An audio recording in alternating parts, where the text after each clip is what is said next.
This is Sheriff Bill Decker on the day of the assassination, and I think that there is reason to believe that he was in Dealey Plaza at about 12:38 when he was, according to the official story, either on his way to Parkland Hospital or at Parkland Hospital, and that this was covered up. And this video is going to show the evidence for that without getting into why he was in Dealey Plaza at this time, but just to show that he was. And this is Deputy Mooney at the time this film was taken. It's a frame from a film. He was in the Texas School Book Depository.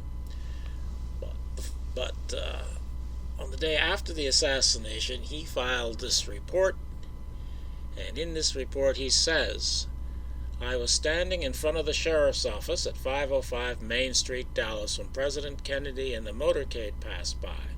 Within a few seconds after he had passed me and the motorcade had turned the corner, I heard a shot, and I immediately started running towards the front of the motorcade, and within seconds heard a second and a third shot. I started running across Houston Street and down across the lawn to the triple underpass and up to the terrace to the railroad yards. I searched, along with many other officers, this area when Sheriff Bill Decker came up and told me and Officers Sam Webster and Billy Joe Victory to surround the Texas School Book Depository building."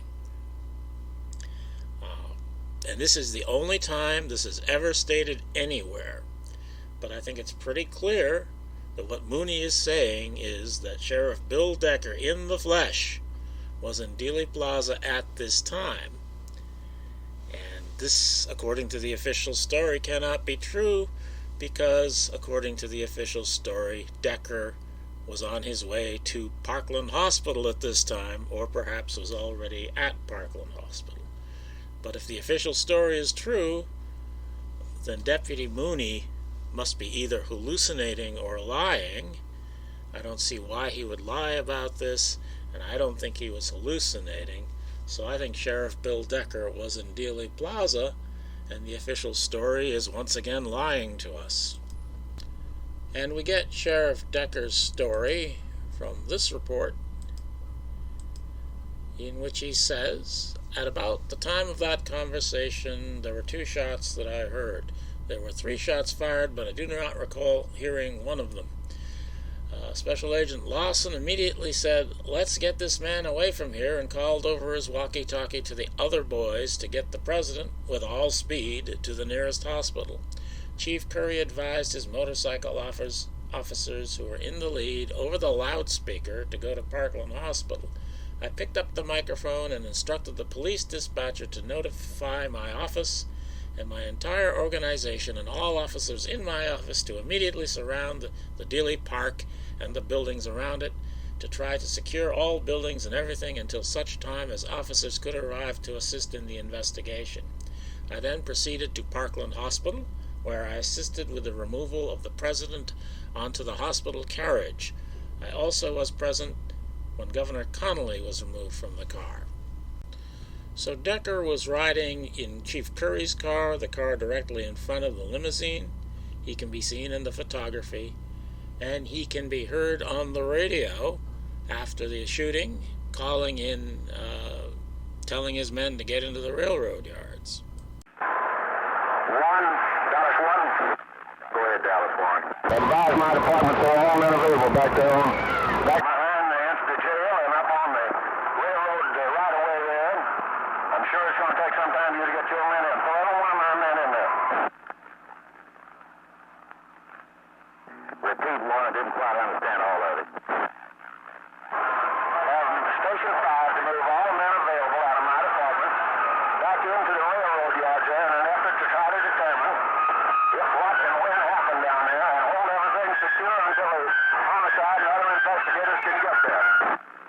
And continuing with Decker's story from the same report, Special Agent Sorrells was with me during all this activity. Special Agent Lawson went immediately in the hospital with other Secret Service agents, and they wheeled the president and the governor into the hospital. Mr. Sorrells went into the hospital, and I remained outside and got assistance in getting the street cleared.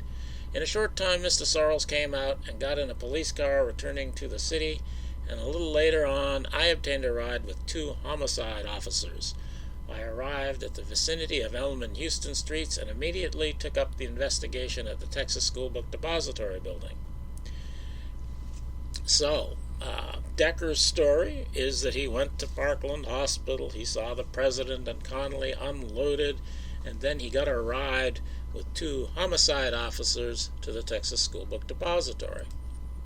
And while I'm not going to go through all of the documents here, the documents available do say these things here.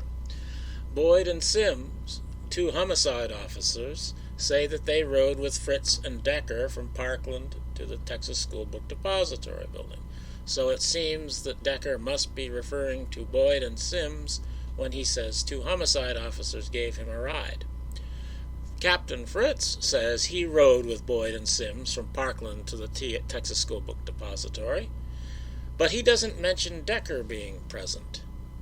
And Decker says he rode with 2 homicide officers, but he doesn't mention Fritz being present.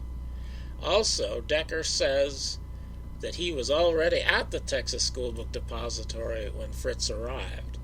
So clearly, what Decker says means that Fritz was not in the car with him when he rode from Parkland Hospital to the Texas School Book Depository. Fritz, while he doesn't comment on whether Decker is present or not, one would assume that what he is saying means that Decker was not present, because he doesn't mention Decker, he just says he rode with Boyd and Sims, and yet Boyd and Sims say that they were both in the car with them. Clearly, I think this means the story is not true, that Boyd and Sims were lying, that Fritz probably was lying too, but this video is about Decker, and I think Decker was lying. I don't think Decker rode with Boyd and Sims, and I don't think Fritz rode with Boyd and Sims, but I'll try to keep this on Decker. So I think this story is clearly a lie, and we do have footage of Fritz arriving, and Fritz is not arriving with Decker. He is arriving with Boyd and Sims at that time. But let's not get off on that. So if Decker was in Curry's car, and Curry's car did go to Parkland Hospital, as I think it did, then that must mean that somehow Decker got out of Curry's car before it got far from Dealey Plaza. And we have this information. I don't even remember where it comes from, and I was not able to find the primary sources on this. However, I think it's probably true information for various reasons. DPD officer Earl Brown, also known as E.V. Brown, on the railway overpass above Stemmons, told Earl Goltz, who was a journalist, in March 1980 that he saw the limo and 4 other cars stop on the Stemmons on-ramp for at least 30 seconds. Brown later repeated his story for Gary Mack. So if the car stopped just outside of Dealey Plaza, as Officer Brown said, then that would have given Decker an opportunity to get out of the car. And we have photography here, either taken by Mal Couch or LaHost. It's hard to tell which took what regarding this photography from the Stemmons area. But it shows somebody, I think Decker probably, after having got out of Chief Curry's car. So I think Deputy Mooney was not hallucinating, that he did see Sheriff Decker, because Sheriff Decker got out of Curry's car very close to Dealey Plaza. And then we have this from Clyde Haygood's Warren Commission deposition. He talked to some witnesses. He called the dispatcher. He gave him the information, and then the dispatcher told him to get the witness's name, address, and phone number, and all the information you can. And Mr. Bellon asks Haygood, "Did you do that?"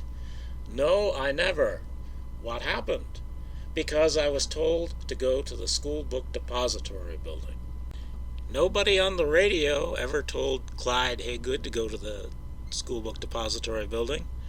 And so far as the evidence shows, nobody was in the vicinity of rank who could have told Clyde Haygood to go anywhere. So I think what this means is that Sheriff Decker told Clyde Haygood to go to the Texas School Book Depository building. And if the man, the legend Decker, tells you to drop everything and go somewhere, then you're going to do it. And Clyde Haygood dropped what he was doing and went to the Texas School Book Depository building. So I think it means that the man, the legend Decker, told him to do that. Just as he had told Deputy Mooney. It's the same message. Go to the Texas School Book Depository building. And we have film. I think it's from Darnell. This is a frame from that I've marked out, where Officer Clyde Haygood is walking to the Texas School Book Depository building.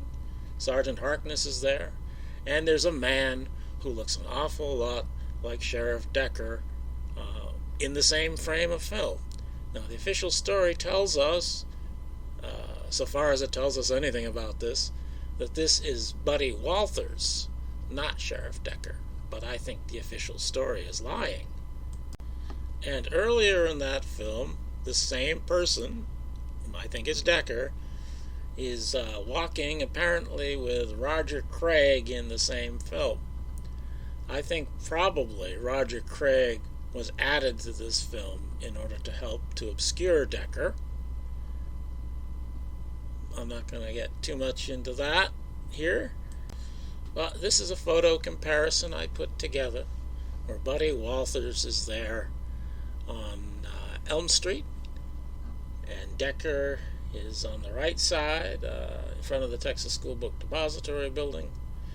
And I can't say you can absolutely say that it's Decker, but I think it is Decker in the middle in the railroad yard with Roger Craig.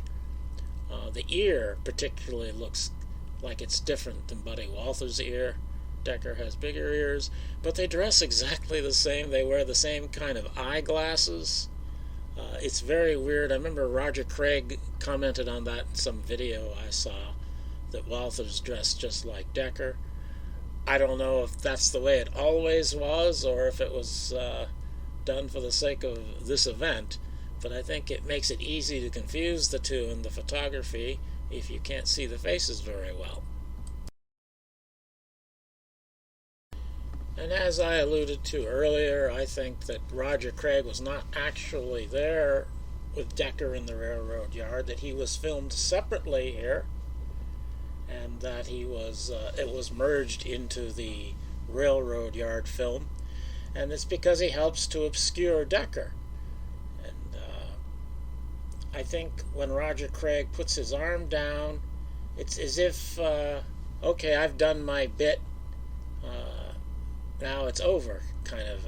It's the feeling I get from it, that he's not really there with Decker, that he was filmed separately in order to obscure Decker's face when Decker turned a little bit toward the direction of the camera. And here I think you can see Roger Craig looks like, well, his job is over and he's just standing there waiting for the cameraman to say cut. And here you can see where I took that frame from before, where Decker and Haygood are walking towards the building, and Harkness is there. And Harkness takes a look at Decker, I'm saying, and Decker apparently says something to him, and Harkness doesn't question it. He just responds to the man, the legend, and does what he was told to do. So there's no doubt in my mind whatsoever that Sheriff Bill Decker, contrary to the official story, really was in Dealey Plaza from about 12:38, I estimate, and that this was covered up because he was probably there to manage the situation somehow, and they don't want us to know that Sheriff Decker is managing the aftermath of the murder of the president. Yeah, I guess that about does it.